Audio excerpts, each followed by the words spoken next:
सुधांशु जी एक बात का जवाब दे दें, कश्ती संभाल के आ रहे हैं, शिक्षा, स्वास्थ्य, सामाजिक कल्याण, कृषि का बजट क्यों काट रहे हैं? 4.5% as a percentage of GDP था एग्रीकल्चर का बजट, काटकर 2.5% पर क्यों ले आए हैं?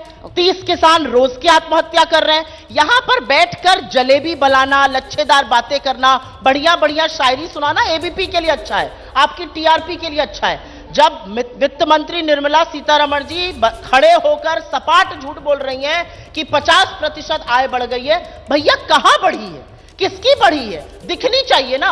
अगर आपकी आय बढ़ेगी तो आप शायद अपनी छोटी गाड़ी से बड़ी गाड़ी पे जाइएगा, गरीब की बढ़ेगी तो वो शायद एक दाल को छोड़कर दूसरी दाल भी खाएगा, सब्जी भी खाएगा, वो नहीं हो रहा है। 74% लोगों को एक पौष्टिक आहार की थाली नसीब नहीं है। जीएचआई में हम गिरते जा रहे हैं ग्लोबल हंगर इंडेक्स में, और बस अपना ढिंढोरा पीटते रहो। असलियत यह है आप कर सकते थे अच्छा अगर आप मानते की समस्या थी। आपने तो समस्या को ही झुठला दिया है और उसका प्रमाण आज है। सुधांशु जी मुझे सारी बातें छोड़ दें, चलिए सब छोड़ दीजिए, एक बात का जवाब दे दीजिए, शिक्षा, स्वास्थ्य, एग्रीकल्चर और सामाजिक कल्याण के बजट को आपने क्यों घटाया है? आपने शिक्षा के बजट को घटाया है, कौन सी कश्ती कहां लेकर जा रहे हैं? आपने स्वास्थ्य के बजट को घटाया है, कहां लेके इस कश्ती को जा रहे हैं? जब भारत को विकसित होना है तो ये सारी चीजें होनी पड़ेंगी।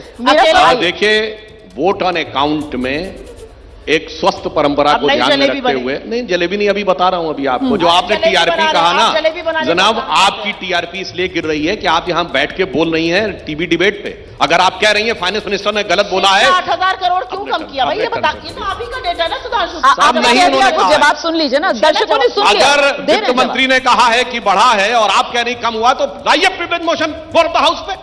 नहीं बोल पाएंगे, अभी डिस्कशन होगा बजट पे, मैं देखता हूं, बोलते जाएंगे, ढोल बजाते जाएंगे, झूठ बोलो, लपेटो, आप ये देखिए, लपेटो, खूब झूठ बोलेंगे। अब मैं बताता हूं, झूठ टीवी डिबेट में बैठ के बोला जा सकता है, सदन के पटल पर नहीं, जुमला कर दिया, सदन के पटल पर नहीं बोला जा सकता, जुमला कर दिया।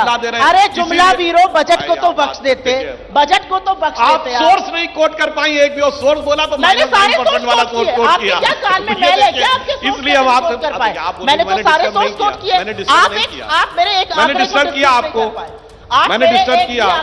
सुप्रिया जी जब आप बोल रही थी उन्होंने एक बार नहीं, एक बार भी डिस्टर्ब नहीं। सुन लीजिए, मैं दोबारा आपके पास सुनिए, मतलब सुन लीजिए ना, सुन लीजिए, उसके बाद आपके पास आ रही हूँ, दोबारा आ रही हूँ, सुन लीजिए। दो बड़े बड़े दिग्गज अर्थशास्त्री हैं, चिदम्बरम जी और मनमोहन सिंह जी, राज्यसभा में हैं। लाए ना प्रिविलेज मोशन एफएम के अगेंस्ट की, आपने गलत बोला है, नहीं ला पाएंगे, यहां बैठ के झूठ झूठ चिल्लाएंगे, बहुत क्लियर है। क्योंकि जो फैक्ट होता है वो सदन के पटल के ऊपर दाएं बाएं करना संभव नहीं होता। यहां पे कोई आंकड़ा लेकर कोई कहता 50 साल की सबसे बड़ी बेरोजगारी, कोई कहता 50 साल की सबसे बड़ी महंगाई, ये सब जुमले आपने खूब सुने होंगे। जुमले यही है ना, ये बताइए 50 साल के अंदर वो भी तो आता है। 2 करोड़ रोजगार है, 15 लाख हर बैंक अकाउंट में है, काला जुमले भी आप हो गए, जुमले भी आप हो गए। ठीक है, ठीक है, ठीक है, सुधांशु जी बात पूरी कर लें, उसके बाद आ रही हूं आपके पास जल्दी से। 50 साल में वो भी है जिसमें सोना गिरवी रखा गया था, 1 बिलियन फॉरेन एक्सचेंज रिजर्व से नीचे आ गया था, उससे बुरी स्थिति है। जुमला ये होता है कि 1970 में नारा दिया गरीबी हटाओ, और 2013 में 43 साल बाद, जिसमें 43 साल में 37 साल आपकी सरकार रही, अब कहते हैं 2/3 लोगों को फूड सिक्योरिटी देनी है। जुमला ये होता है। तो ये विदाई वाला बजट जो है, ये किसकी, विपक्ष की विदाई वाला बजट तो नहीं फिर से बन रह सकता था? आप सुनिए, चुनाव में किसकी विदाई होगी ये जनता तय करेगी, मगर इंडी गठबंधन की तो विदाई हो गई।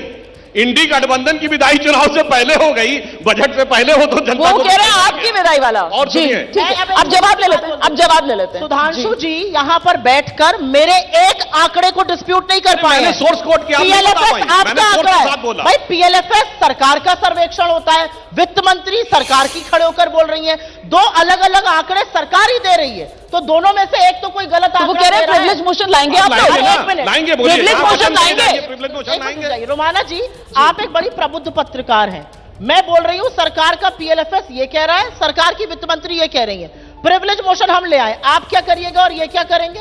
बताइए मुझे, झूठ क्यों बोला जा रहा है? मैंने तो हर आंकड़े को, एनएसएसओ का डेटा को आप झूठ बता रहे हैं, मतलब एनएसएसओ देश को भ्रमित कर रहा है। छोड़िए इन बातों को, अभी भी तो फिर तो ये नहीं बता पाए। का डेटा भी मानिए ना, वहां पर किस तरीके से रोजगार बढ़ रहे हैं, जो आंकड़ा सामने निकल कर आ रहा है। बढ़िया आपने सवाल पूछा, मुझे नहीं पता आप इकोनॉमी ट्रैक करती कि नहीं, लगता है करती है। आपकी एक संस्था है, उसमें 20 लोग हैं अगर, तो आपको ईपीएफओ में रजिस्टर करना है, 19 है तो नहीं करना है, तो अगर एक बढ़ गया तो वो 20 काउंट हो जाते हैं। अगर आप मुझे सिंपल सी बात बताइए ना, रोजगार बढ़ रहा है, कंजम्पशन सब ठीक है, चकाचक इकोनॉमी है, बढ़िया सब चल रहा है, तो भाई HUL अपना साबुन तेल कंघी मंजन क्यों नहीं बेच पा रहा है? पार्ले जी और ब्रिटानिया के 5-5 रुपए के पैकेट क्यों नहीं बिक रहे हैं? क्योंकि इनके धनाढ्य लोग नहीं खरीद रहे, गरीब नहीं खरीद पा रहा है। असलियत ये है, और ये सारी बातें छोड़ दीजिए। सुधांशु जी एक बात का जवाब दे। अरे HUL तो बम्बा में, उसका तो प्रॉफिट बढ़ रहा है, उसके तो शेयर मार्केट के अंदर शेयर का प्राइस बढ़ रहा है। That's the problem, Romana. आपको इसका मतलब आप ट्रैक नहीं करती हैं। हाँ। HUL ने अभी कर रही थी, अभी नहीं करती हूँ। अपना सेल 2.2% कम दिखाया है, जो HUL की हिस्ट्री में पहली बार है। ITC का ग्रोथ स्टैग्नेंट है, ब्रिटानिया ने नेगेटिव ग्रोथ दिखाई है। ट्रैक करिए। ITC का तो अभी लेटेस्ट आया है और उसकी ग्रोथ में तो इजाफा हुआ है। क्वार्टर ऑन क्वार्टर, ईयर और ईयर स्टैग्नेंट ग्रोथ है। अगर आंकड़ा है तो बात करिए मुझसे, आंकड़ा नहीं है तो जबरदस्ती मत लजिए आप। ठीक है, आइए सुधांशु बात कही तो अब मैं सोर्स के साथ बोल रहा हूं, मैं ऐसे नहीं किया करूंगा। एम्प्लॉय प्रोविडेंट फंड स्कीम यानी कर्मचारी भविष्य निधि, आप कर्मचारी बनते हैं तो आप अपना भी PF कटाते हैं और आपका एम्प्लॉयर भी आपका PF काटता है। 11 करोड़ अकाउंट थे, अब 27 करोड़ अकाउंट है। ये 16 करोड़ हवा में क्रिएट हो गए, मतलब कोई नौकरी नहीं क्रिएट हुई, मगर एम्प्लॉय ने अपना PF भी बना लिया, डालना शुरू कर दिया, और एक हवा में एक भूत टाइप का कोई एम्प्लॉयर भी आ गया जो उसमें डाल रहा है। अब इन्होंने कहा 19 से 20 होने पे, वो जानते क्या है? फैक्ट्री की डेफिनेशन है, इसका मतलब वो संगठित रोजगार में आए तब हुआ। क्योंकि आप अपने घर पे अगर पुताई करने के लिए, कंस्ट्रक्शन करने के लिए 4 लोगों को बुलाते हैं तो आप PF नहीं कटाते हैं। जब वो 20 से ऊपर आते हैं, इसका मतलब इन्होंने मान लिया कि 16 करोड़ लोग ऐसे हैं जो असंगठित से संगठित में आ गए।